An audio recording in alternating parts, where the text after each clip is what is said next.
And now to President Trump's closed-door Oval Office meeting with Ukraine's President Zelenskyy. They met for the second time in a month as Ukraine's full-scale war with Russia is in its fourth year. CBS News international reporter Aidan Stretch covers Ukraine for us, and he joins us right now live from London. Aidan, we're hearing from President Zelenskyy on how that meeting went. What is he saying about it? Well, Muga, yes, the meeting concluded this morning. President Zelenskyy said that it focused essentially on two topics of conversation. The first was Senator Lindsey Graham's passing. This is somebody who was a strong supporter of Ukraine.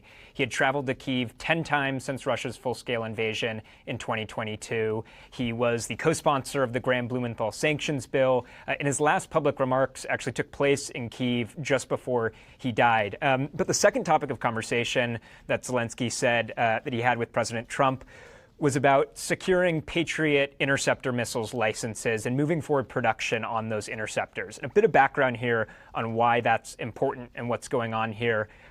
Ukraine has often lacked throughout the war interceptors against Russian ballistic missiles. And the premier system at taking these missiles out of the sky is American-made Patriot air defense systems.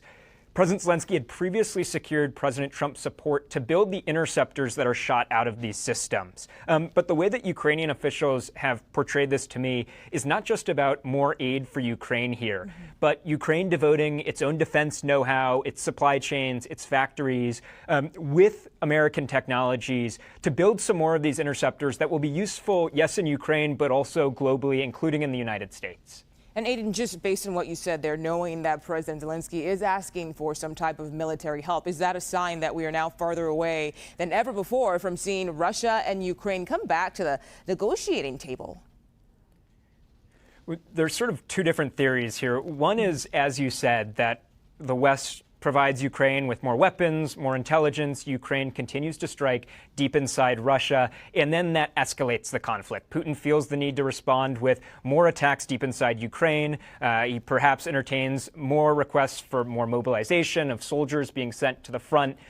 That's one theory. But the other theory here is that as Ukraine continues to receive more weapons, both to defend itself and more intelligence to expand its own strikes deep into Russia, that Ukraine is actually able to impose more pressure on Russia. And we have seen evidence of that over the last several months. In Crimea, the southern peninsula of Ukraine that's been occupied by Russia since 2014, Russian authorities there have been forced to cut off gas sales to civilians.